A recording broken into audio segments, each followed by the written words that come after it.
Fred Josias acordou cedo naquele dia com a certeza de que a noite ia ser inesquecível.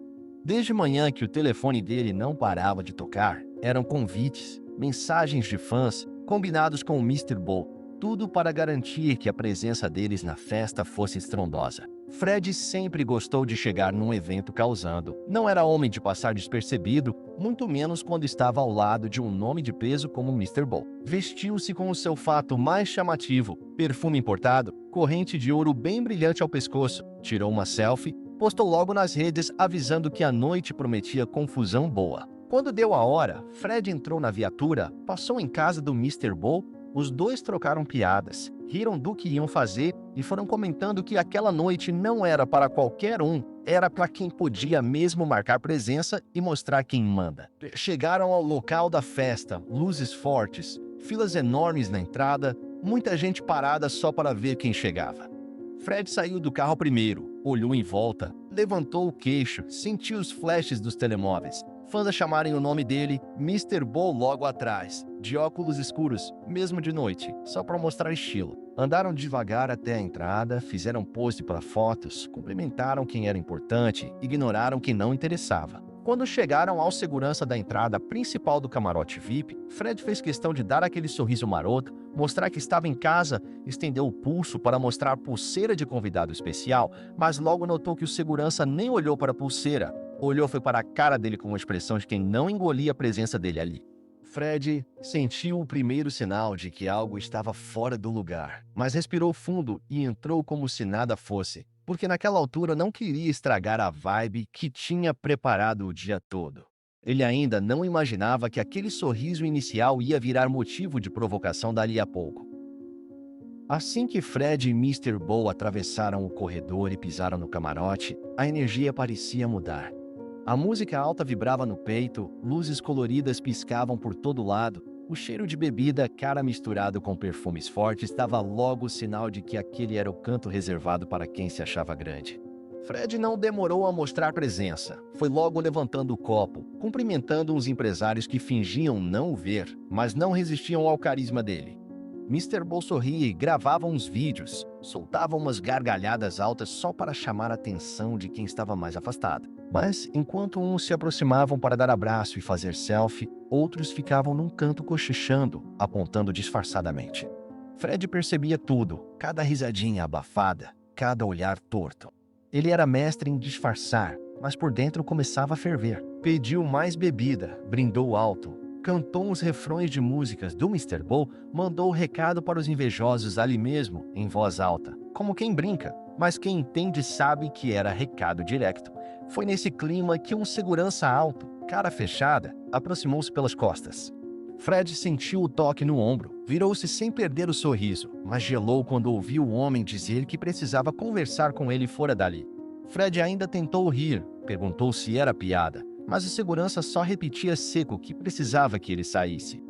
Mr. Ball levantou-se logo, ficou ao lado dele, perguntou qual era o problema. O segurança, sem baixar o tom, disse que não havia registro do nome de Fred na lista principal do camarote e que ele precisava acompanhar até fora para esclarecer.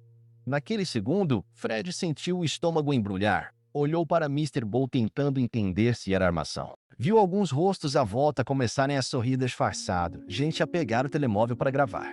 Fred respirou fundo, segurou o impulso de gritar, virou as costas e saiu. Mas dentro dele começava a crescer uma raiva que só quem conhece sabe até onde pode chegar. Do lado de fora do camarote, o corredor parecia mais comprido do que antes. Cada passo que Fred dava, sentia o peso da humilhação bater no peito. Mr. Ball tentava segurar o braço dele, falava baixo para ele ter calma, que iam resolver aquilo rápido. Mas Fred estava noutro mundo, com a mente a mil, lembrando de cada rosto que cochichou, de cada gargalhada abafada, de cada vídeo que alguém ia postar dizendo que ele foi expulso como se fosse um Zé Ninguém.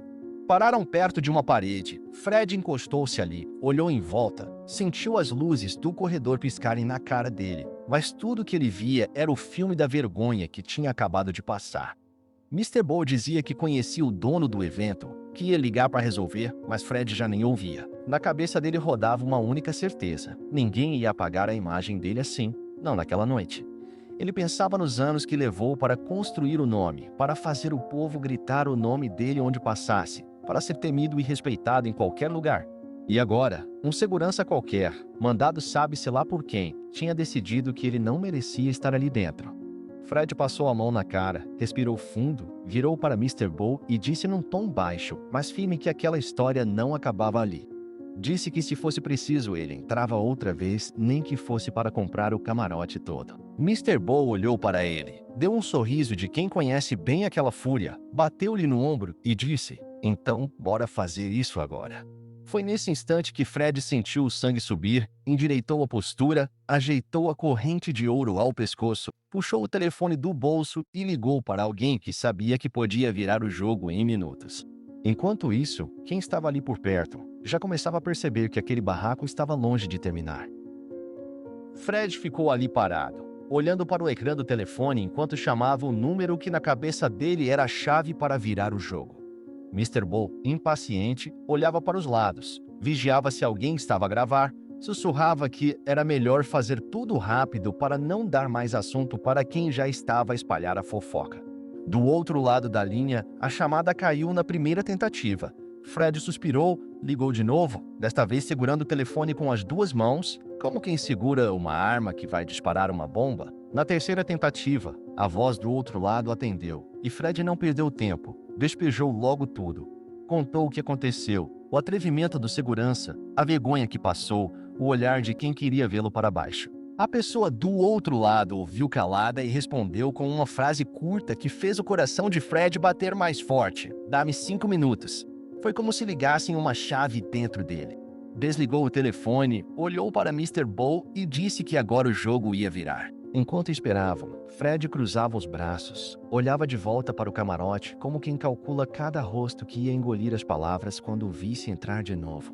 Mr. Bow tentava distrair o clima, fazia piadas, dizia que ainda bem que tudo aconteceu porque agora o regresso ia ser triunfal.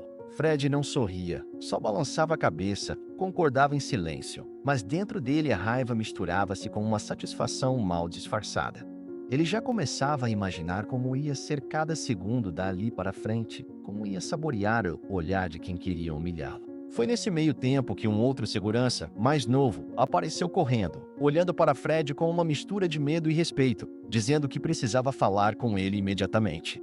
Fred nem respondeu, só levantou o queixo como quem diz: "Fala." O rapaz informou que o patrão do evento mandou convidar ele e Mr. Bow a regressarem, que tudo não passou de um mal-entendido. Fred respirou fundo, olhou para Mr. Bow, soltou um meio sorriso que começava a desenhar a vingança que ele tanto queria executar. Quando Fred percebeu que o caminho estava livre de novo, ajeitou a camisa, limpou o suor da testa com o lenço que trazia no bolso, olhou bem dentro dos olhos do segurança mais novo e fez questão de perguntar em voz alta se tinha certeza de que agora ele era bem-vindo. O rapaz, sem jeito, balbuciou que sim, que estava tudo autorizado, que o patrão pediu desculpas e que não era para haver confusão nenhuma. Fred soltou uma gargalhada curta, fez sinal para Mr. Bow segui-lo, mas antes de dar o primeiro passo de volta para dentro, virou-se para o segurança mais velho, aquele mesmo que o tinha posto para fora minutos antes, e perguntou num tom de quem já sabe a resposta: "Então, meu irmão, ainda vai dizer que não estou na lista?" O homem nem respondeu, baixou a cabeça, fingiu que ajeitava o rádio de comunicação, mas por dentro sabia que a humilhação agora trocou de lado. Fred respirou fundo e entrou com Mr. Bow ao lado, agora mais devagar do que antes, de propósito, para que todos ali notassem cada segundo do regresso dele. Quem estava no corredor virou logo o pescoço. Alguns fingiam que não viam, mas os telemóveis apareciam das bolsas e bolsos como armas silenciosas. Fred, mais confiante que nunca, levantava o queixo, acenava para quem tentava fazer contato visual, cumprimentava com um leve aceno de cabeça, fazia questão de pisar firme como quem marca território. Lá dentro, a música já não parecia tão alta. O burinho das conversas engolia o som das colunas. Fred respirava a cada segundo como se fosse um brinde pessoal à cara de quem tentou mandá-lo embora. Mr. Bow, fiel ao lado, ria-se baixo, dizia umas piadas para manter o clima leve, mas no fundo sabia que Fred estava a planear algo maior do que apenas estar ali. E quem assistia calado começava a perceber que aquela noite ainda ia render história para ser contada nos cantos mais escondidos da cidade. Dentro do camarote, Fred não perdeu tempo para se fazer notar. Assim que entrou de novo, avançou até ao centro do espaço, onde os empresários mais importantes estavam reunidos em volta de uma mesa cheia de garrafas caras. Fez questão de estender a mão, de chamar cada um pelo nome, de sorrir como se fosse dono daquilo tudo. Alguns, sem jeito, tentavam fingir que nada tinha acontecido. Outros davam tapinhas nas costas, tentando limpar a vergonha de terem visto o barraco na entrada. Fred, astuto, guardava cada rosto, cada palavra, cada gesto. Pediu uma garrafa da mais cara, ergueu o copo e fez um brinde em voz alta, dizendo que quem é grande nunca se abaixa por capricho de quem não tem brilho próprio. As palavras soaram como flechas, alguns riram,